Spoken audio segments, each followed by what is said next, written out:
সন্ধ্যা নামার সাথে সাথে রাজবাড়ির মূল চত্বরে লোকজনের ভিড় জমতে শুরু করেছে। আজকের কবিতা হচ্ছে এরাই, রাজবাড়ির অদ্ভুত শর্ত। দেখা যাক, শুরু করি। চারদিকে মৃদু গুঞ্জন, চায়ের কাপে টুংটাং শব্দ এবং হালকা বাতাসে এক অন্যরকম আমেজ। ঠিক সেই মুহূর্তে মাইকে এক অদ্ভুত ঘোষণা ভেসে এলো।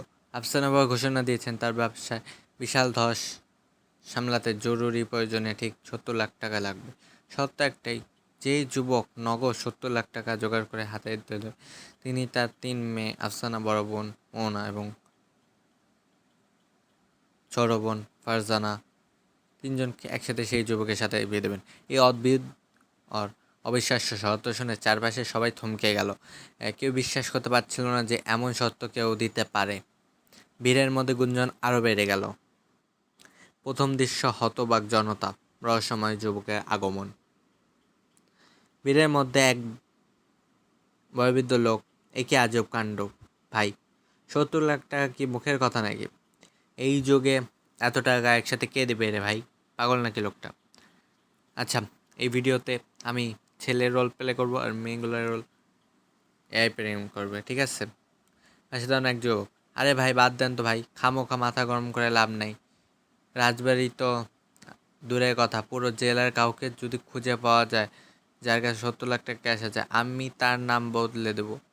আমার নাম বদলে দেবো, ঠিক আছে না বাবা? মানে মাইকে সবাই, ভাইয়েরা আমার, আপনারা কেউ ভুল বুঝবেন না, আমার পিঠ দেওয়া ঠিক আছে। আমার এই ৩ তলা মান সম্মান রক্ষা করতে এই ৭০ লাখ টাকা এই মুহূর্তে আমার দরকার। চেয়ে দেবেন আমার এই ৩ রত্ন মোহনা এবং ফারজানার দায়িত্ব আমি তাকে সঁপে দেব, ঠিক আছে? এই পর্যন্ত আমাদের কাহিনী একটু স্টপ থাকবে, কারণ আমার এআই বন্ধু একদম বলবে। ঠিক তখনই ভিড়ের পেছন দিক দিয়ে একটি যুবক ধীর পায়ে সামনে এগিয়ে গেল। পরনে দামি ক্যাজুয়াল শার্ট, চোখে রোদ চশমা।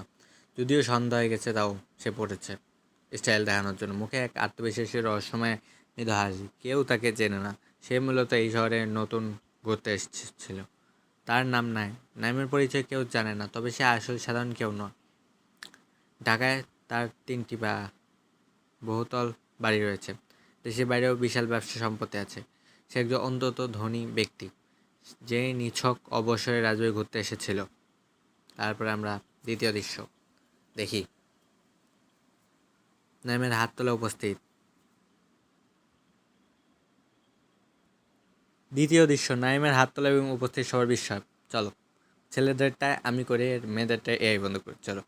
নাইম হেসে, ৭০ লাখ টাকা তো এই সামান্য টাকার জন্য এত বড় আয়োজন, আমি প্রস্তুত। চারপাশে মুহূর্তের জন্য একেবারে নিস্তব্ধ হয়ে গেল। সবাই যেন বিশ্বাস করতে পারছে না কে অচেনা ছেলে। এক স্থানীয় দোকানদার, এই কি ভাই, আপনি কে, কোত্থেকে আসলেন?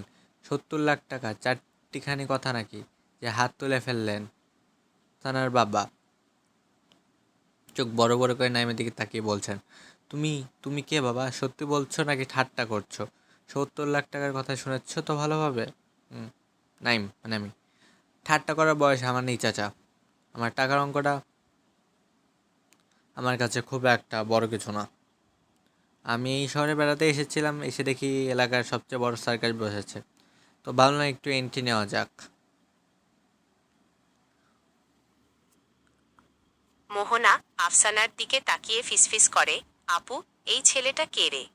দেখতে তো বেশ স্মার্ট মনে হচ্ছে, কিন্তু পাগল নাকি আস্ত একটা জুয়ারি? আফসানা চোখ বড় বড় করে নাইমের দিকে তাকিয়ে থেকে, আমি জানি না রে মোহনা, কিন্তু ওর চোখের চাউনি কেমন যেন অদ্ভুত আত্মবিশ্বাসী। সাধারণ কেউ তো এভাবে ৭০ লাখ টাকার কথা বলতে পারে না। ফারজানা, ছোট বোন, অবাক হয়ে, বাবা রে বাবা, আমাদের তিনজনকেই একসাথে বিয়ে করবে নাকি? লোকটার কি মাথা খারাপ হয়েছে? তৃতীয় দৃশ্য, পারিবারিক আলোচনা ও জেরা। আফসানা বাবা দ্রুত এগিয়ে গিয়ে এসে নাইমের সামনে দেন, গলা শুকিয়ে আসছে। নাইম, রাগ করো না, তোমার বয়স কম মনে হচ্ছে, কিন্তু মুখের কথা আর কাজের। সত্যি কি তোমার কাছে অত টাকা দেওয়ার মতো ব্যবস্থা আছে? তুমি তো এই এলাকার কেউ না। চা, এলাকায় আমি নতুন হতে পারি, কিন্তু আমার ব্যাংক ব্যালেন্স, প্রপার্টি পুরনো। শুধু ঢাকায় আমার 3টে বাড়ি আছে, আর দেশের বাড়িতে তো আমার বেশ ভালো সাম্রাজ্য আছে। বিশেষ না হলে ম্যানেজারকে আমি ফোন করে অ্যাকাউন্ট চেক করে নিতে পারেন। না, সামনে এগিয়ে এসে চ্যালেঞ্জের সুরে, বড় বড় কথা তো সবাই বলতে পারে। ঢাকায় 3টে বাড়ি আছে তো কি হয়েছে? বিশ্বাস করার মতো কোনো প্রমাণ আছে নাকি শুধু মুখে বুলি আওড়াচ্ছেন? নাইম মোহনার চোখের দিকে তাকে শান্তভাবে, প্রমাণ চোখের সামনেই পেয়ে যাবেন মিস মোহনা। তবে তার আগে আপনার বাবা সত্য দিয়েছেন সেটা নিয়ে আপনারা 3 মন একমত তো? জানা একটু লজ্জা ম হ্রস্ব ই কার স হসন্ত র ইত গলায় একমত মানে এভাবে হঠাৎ করে তিনজনকেই? আম্মু কোথায় গো, এসে দেখে যাও কি কাণ্ড হচ্ছে। আফসানা একটু সামনে এগিয়ে এসে গম্ভীর ও দৃঢ় কণ্ঠে, শর্ত বাবা দিয়েছেন আর আপনি সেটা বিনা বাক্যে মেনে নিলেন, কিন্তু আমাদের মতামত কি একবারও নেওয়ার প্রয়োজন মনে করলেন না? আমরা কি কোনো পণ্যের বস্তু নাকি যে যে টাকা দেবে তার গলাতেই মালা পরাতে হবে? হুম আমি একটু মিষ্টি এসে, আরে আফসানা ভুল বলছেন। আমি তো একবারও বলিনি যে আপনার বাবাকে আমি শর্ত দিতে বলেছি। এটা সম্পূর্ণ আপনাদের বাবার নিজস্ব ঘোষণা। তিনি নিজেই সবার সামনে এই শর্ত রেখেছেন। এখন যখন দেখলাম যে ও কাছে 70 লাখ টাকা নেই, আপনার বাবার এই চরম বিপদের সময় আমি একমাত্র সাহায্য করতে পারছি, তখন আমি হাত তুলেছি। আর শর্ত অনুযায়ী যদি আমি টাকা দিই, তবে আপনাদের তো আসতেই হবে, কারণ নিয়ম তো নিয়মই, তাই না? মোহনা চোখ গোল গোল করে নাইমের কথা শুনে, ওয়াও, বেশ তো, লোকটার মধ্যে দারুণ একটা অ্যাটিটিউড আছে, এক কথায় জবাব দিল। ফারজানা হেসে ফেলে, তাই তো। আপু দেখলি, লোকটা আমাদের ঘাড়ে সমস্ত দোষ চাপিয়ে দিল না বটে, কিন্তু এক্কেবারে সোজা বাংলায় হিসাব বুঝিয়ে দিল। আফসানা একটু থমকে গিয়ে ভ্রু কুঁচকে নাইমের দিকে তাকিয়ে, বেশ চতুর তো আপনি। সোজা কথায় আমাদের পকেটস্থ করতে চান নাকি? এত সহজে আমাদের ছাড়বেন না বলে মনে হচ্ছে। পকেটস্থ করার ইচ্ছা আমার ছিল না। ভাগ্যে যদি রাজকুমারী ভয় পাওয়া লেখা থাকে, তবে মন্দ কি বলুন? নাইম সামান্য এগিয়ে এসে মুহূর্তের মধ্যে গাম্ভীর্য ফুটিয়ে তোলে। চারপাশে কোলাহল যেন হঠাৎ থেমে গেল। সোজা আফসানা বাবার চোখের দিকে তাকিয়ে দৃঢ় গম্ভীর গলায় বলল, আঙ্কেল, আমি পরিষ্কার করে বলছি, আমি আপনাকে পুরো 70 লাখ টাকা দেব। একটা সত্য, আমি যখন এই পরিমাণ টাকা দিচ্ছি, এখন আপনার 3 মেয়েকে নিয়ে আপনার উচ্চ বাচ্চ বা আপত্তি চলবে না। আমি যা বলছি সেটাই চন্দ। কথার ওপর আর কোনো কথা বা নতুন সূত্র যোগ করতে পারবেন না। রাজি আছেন তো? কয়েকবার ঢিকিলেন লোকটি। তে সমতাশালী ভাবছিল। দ্বিমত কয় শেষ করো না, বা এসই কোনো কথা নেই। তুমি যখন আমার মান সম্মান ব্যবসা চাচ্ছ, দিনের ভবিষ্যৎ তোমার হাতে সুরক্ষিত থাকবে। আমার তত্ত্বে কোনো বাধা নেই। মোহনা একটু অবাক হয়ে ফিসফিস করে ফারজানার কানে কানে, কিরে ফারজু, ছেলেটা তো দেখছি এক্কেবারে মাফিয়া ডন বা কোনো বড় বিজনেস টাইকুনের মতো কথা বলছে। আব্বু পর্যন্ত ভয়ে কথা বলতে পারছে না। ফারজানা চোখ বড় বড় করে, সত্যি আপু, আমার তো কেমন যেন একটু ভয় ভয় আবার ভালোও লাগছে। আমাদের লাইফটা এক নিমেষে কোথায় থেকে কোথায় চলে গেল। আফসানা নাইমের এই রকম গাম্ভীর্য ও ব্যক্তিত্ব দেখে আর একটুও কথা বলতে পারল না। সে অপলক দৃষ্টিতে তাকিয়ে রইল নাইমের দিকে, ভেতরে ভেতরে এক অদ্ভুত ভালো লাগা আর বিস্ময় কাজ করছে। গোমরা মুখ মনে মনে, লোকটা সাধারণ কেউ নয়, এ কি আজব চক্করে পড়লাম। তবে এর চোখের ওই আত্মবিশ্বাসটা অস্বীকার করার কোনো উপায় নেই। আমি পকেটে হাত গুজে চারপাশের দিকে তাকিয়ে একবার শান্ত গলায় আফসানা বাবার উদ্দেশ্যে, তাহলে আর দেরি কিসে, চলুন আঙ্কেল। পেপার ওয়ার্ক আর টাকার লেনদেনটা আজ রাতে সেরে ফেলা যাক। আজ রাতে ঘুরতে এসেছিলাম ভালো করতে, মন ভালো করতে। জামাই হওয়ার পার্মানেন্ট টিকিট কেটে নিলাম।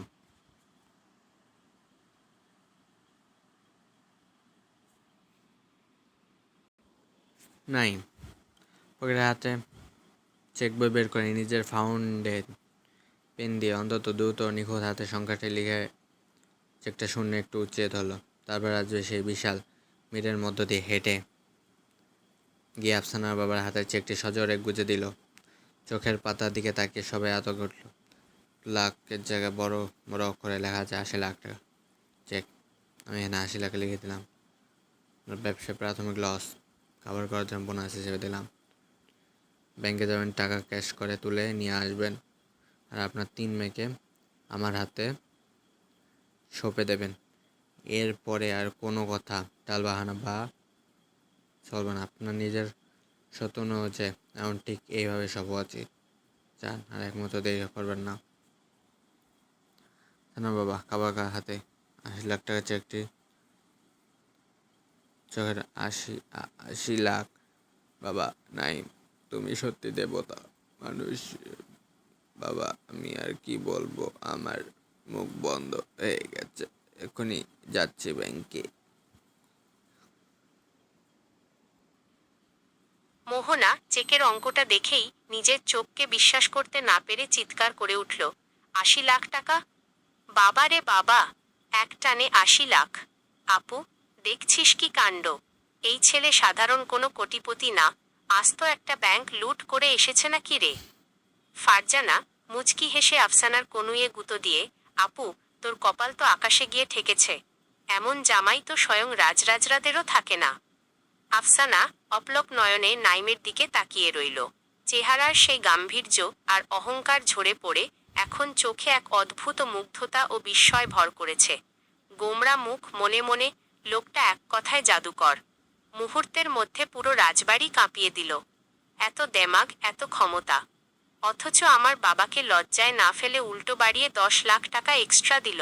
কে এই মানুষটা?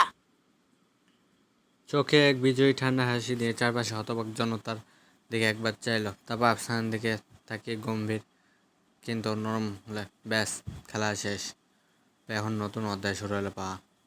3জনকে নিয়ে এবার ঢাকা বাড়ির রওনা দেওয়ার প্রস্তুতি নেওয়া যাক। তো প্রথম পার্ট এই পর্যন্তই শেষ করলাম। দ্বিতীয় পার্ট আসতেছে খুব তাড়াতাড়ি, তার জন্য রেডি থাকবেন। রাজবাড়ির অদ্ভুত শর্ত, এই গল্পের সেকেন্ড পার্ট খুব তাড়াতাড়ি আসতেছে। আর লাইক করে দেবেন যদি ভালো লাগে, শেয়ার করে দেবেন এবং আমাদের পাশে থাকবেন। কমেন্ট কিন্তু ভুলবেন না। আসি তাহলে।